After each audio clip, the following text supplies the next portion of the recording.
Good evening, visitors. Welcome to the Australian War Memorial's last post ceremony. My name is Joanne Smedley, and joining us today from the Royal Australian Air Force is Squadron Leader Clayton Wilson.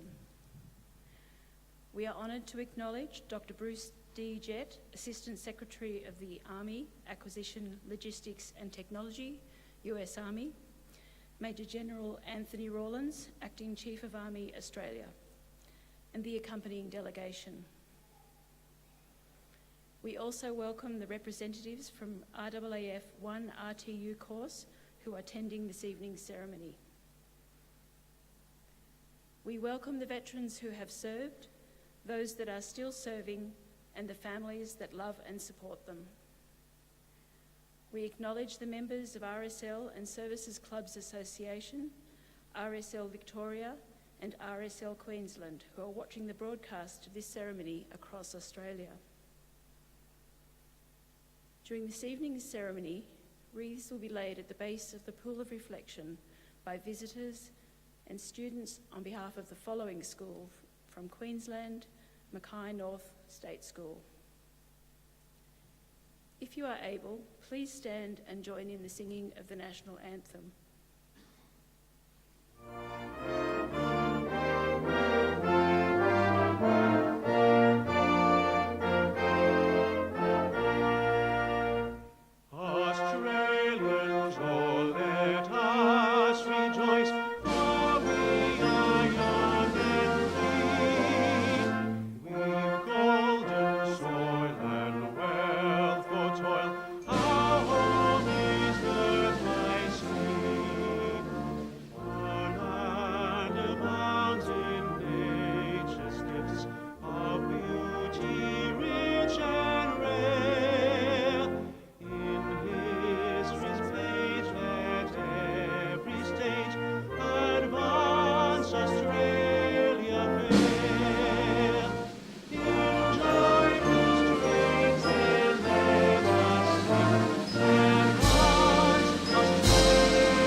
Students, please be seated.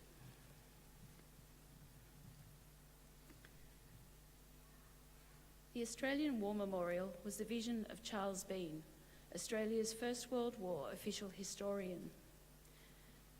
Bean landed with the Australian troops on Gallipoli and stayed with them at the front through to the end of the war. The idea of this national memorial and museum came to him at Pozières, France, in the depths of the bloody fighting of 1916. Bean's idea was that this would be a place where families and friends could mourn loved ones buried in faraway places. It would also be a place that could help all Australians understand what these men and women had endured and what they had done for us. Bean's vision, to which we remain true, is best expressed as inscribed in the entrance to the memorial's galleries. Here is their spirit, in the heart of the land they loved, and here we guard the record which they themselves made.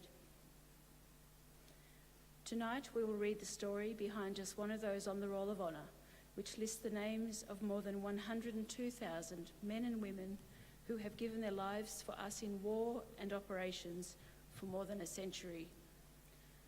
But first, we present a lament, Flowers of the Forest. Wreaths or floral tributes will now be laid at the base of the Pool of Reflection.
Good evening. Today we remember and pay tribute to Herbert Langtree Van Zuilecom. Herbert Van Zuilecom was born on the 29th of August 1910 in Katanning, Western Australia. The eldest son of Herbert and Muriel Van Zuilecom, Herbert Jr. spent his early years in Western Australia, but by the time of the Second World War, he was working as a geophysical mechanic. His job involved travelling from his new home of Sydney to the goldfields of Lulworth, over 1,000 kilometres northwest of Brisbane, where he was working on a North Australian survey. On the 5th of April 1940, Van Zuilecom enrolled in the Royal Australian Air Force Reserve. The following year he was called up, and on the 3rd of March 1941 he enlisted. After attending initial training school at Linderfield, he then attended elementary training school at Narrandera and also became engaged to Pauline Memcool. On the 17th of July 1941, Van Zuilecom left Sydney bound for overseas service. As part of the Empire training scheme, he was one of almost 27,000 RAF pilots, navigators, wireless operators, gunners and engineers who joined the Royal Air Force and the Royal Australian Air Force squadrons in Britain throughout the course of the war. Arriving in Canada in August, Van Zuilecom attended number 1 Service Flying Training School at Camp Borden in Ontario. In November, he embarked for the United Kingdom, arriving in mid-December to join number 56 Operational Training Unit at RAF Sutton Bridge. He joined number 43 Squadron, which had been involved in covering the Dunkirk retreat and fighting in the Battle of Britain. As the squadron prepared to relocate to North Africa in late 1942, Van Zuilecom was transferred to number 247 Squadron. 247 Squadron was equipped with Hawker Hurricanes and then Hawker Typhoons and was stationed at RAF High Urkel in Shropshire. Number 247 Squadron was also known as the China-British Squadron in recognition of the donations made by the British colonies established on the Chinese coast. The gift of 2 fighter squadrons also included the badge in the form of a scroll with Chinese characters meaning hurricane and the motto, "Rise from the East."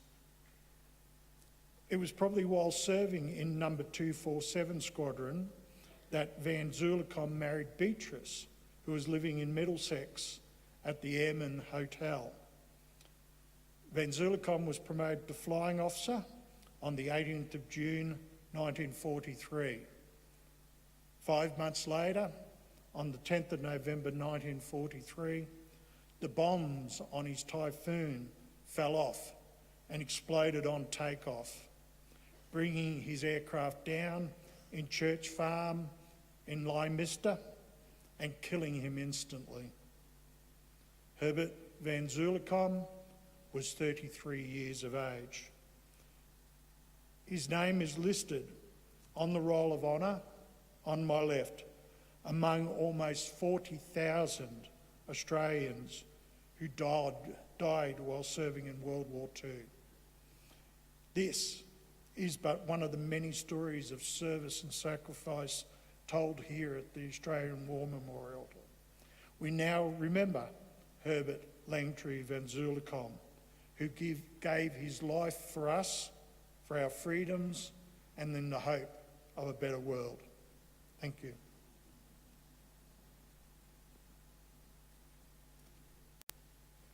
Please stand for the reading of the ode and the sounding of the last post.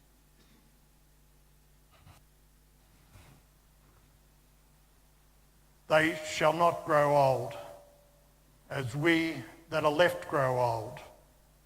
Age shall not weary them, nor the years condemn. At the going down of the sun and in the morning, we will remember them. We will remember them.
Lest we forget. Lest we forget.